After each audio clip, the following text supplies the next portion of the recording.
If you're thinking of making a career change to find more meaningful work, but are still searching for your next move and feeling increasingly stuck and hopeless, this video is for you. Perhaps you've had a couple of ideas for your next move, but you just keep circling these rough and vague ideas and are unsure how to choose a way forward. I get it. I used to work in the corporate world, and at some point I knew I needed to do something else and was going back and forth between these two completely different ideas I had. I felt so stuck.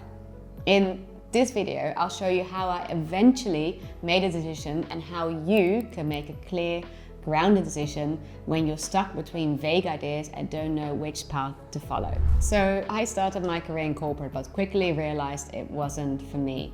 I shared more about this in my last video, so if you haven't seen that one yet, but want to know why I left corporate, I'll leave the link below this video so you can go check that out.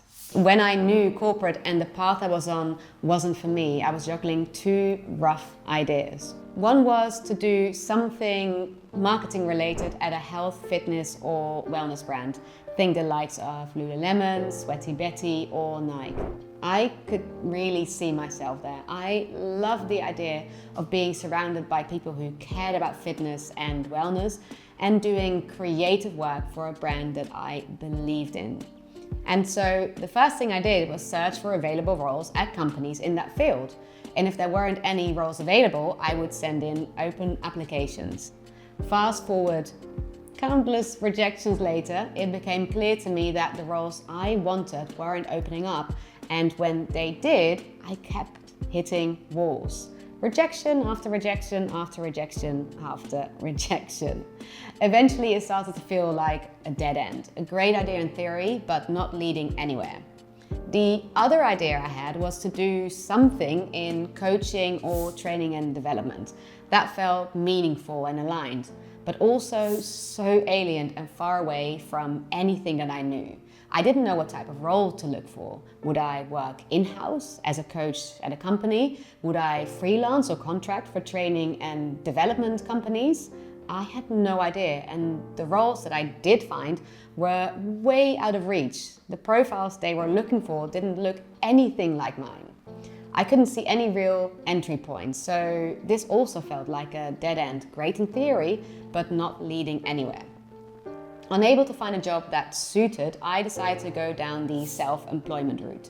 I started coaching people through their own career changes and launched a small business running pop-up fitness and yoga events. The events business took off fast. Events started to sell out, people were contacting me to collaborate, and I expanded from London to Amsterdam and even hosted a pop-up event in Los Angeles. It was so much fun and exciting to grow this small idea into something bigger. Meanwhile, coaching was trickling in slowly. So I followed the momentum and excitement. It made sense. The events business was working, coaching less so. So I ran with what was growing.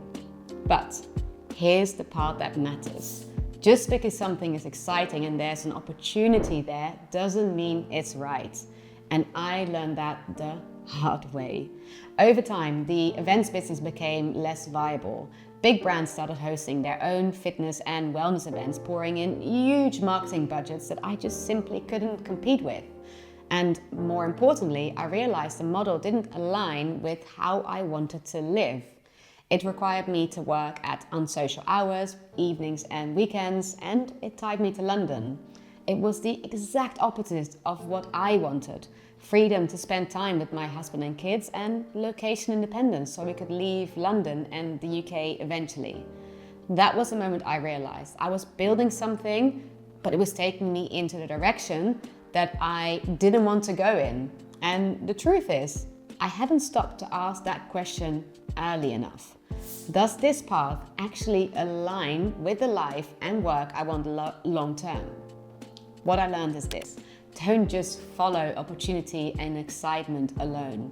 Follow alignment. Don't jump on an opportunity just because it's there and it feels exciting. Let's, for the sake of this video, see opportunities as trains. You're standing at the station, not sure which train to take. Then you see this high-speed train coming into the station and it's full of potential. It's exciting, you want to be part of it, and so you jump on that train. The train leaves the station. It feels good to be moving. But if that train is heading in the wrong direction, the faster it goes, the further it takes you from where you actually want to be. Sure, you might have a great time on that train and learn a thing or two, but sooner or later you'll realize you're on the wrong train and you'll need to backtrack to get on the right train. What I'm trying to say is this. It's easy to choose a path because there's opportunity there or because it feels exciting in the moment. But if you want to make the right decision for your future, it's more important to move in a direction that actually fits. So if you're circling ideas and are unsure of how to move forward, here's a way to break out of the loop and make a decision you feel good about. Now, this isn't a checklist, it's a different way of thinking, a way of evaluating your options with depth and clarity. 1. Ask. What direction do I want to move in both life and work? This isn't about having a perfect plan or a clear destination. It's about understanding what matters most to you and letting that guide the direction you head in. Ask yourself, what kind of work do I want to be doing day to day? Where do I want to work location-wise? What hours do I or do I not want to work? What kind of environment do I want to be in? Do I want to work for a big market-leading company, a small startup, or for myself? What kind of life and lifestyle do I want my work to support? The beautiful thing is that you don't need to know the destination. You just need to have a rough idea of the things that matter to you and then start heading in that direction by making sure that the actions you are taking are aligned to what you want. 2. If you don't know, go find out. If you're unsure which direction is most aligned, it's your job and responsibility to get the clarity you need. Talk to people, dig, ask the hard questions, go beyond surface level research. Learn what the day-to-day reality actually looks like. 3. Check yourself for untested assumptions. Sometimes the thing keeping you stuck isn't a lack of options, it's actually an untested belief you've quietly accepted as truth. So take a step back and ask, what am I assuming here? And is that actually true? Treat them like hypotheses and go test them. Asking yourself what assumptions you are making and if they're actually true will help you make a grounded and well-informed decision. So before you commit to a path and jump on that metaphorical train, stop and ask yourself, is this even a train I want to be on? And if you don't know yet, then your responsibility is to find out before start building momentum in the wrong direction. So here's your next step. Pick one idea you've been toying with. Ask, does this align with the direction I want to move in, both in life and work?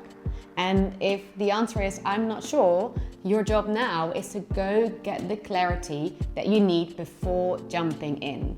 Speak to people in this space. Map out what this path requires. Try something small, because action without direction, that just takes you further from where you want to be. But action with direction, that changes everything. So if what you need now is a practical way to start making progress, grab my Career Rebuild Starter Kit. It's a straightforward toolkit designed to help you take the first steps towards a more aligned career, even if things still feel unclear.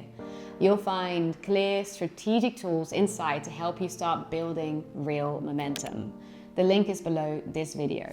And if you want to keep thinking more clearly about what's next, I'd really recommend this video here next.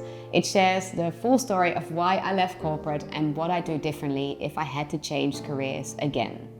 If you're thinking of switching careers, whether that's leaving corporate or not, I think it will really help. Thanks for watching, and I'll see you there.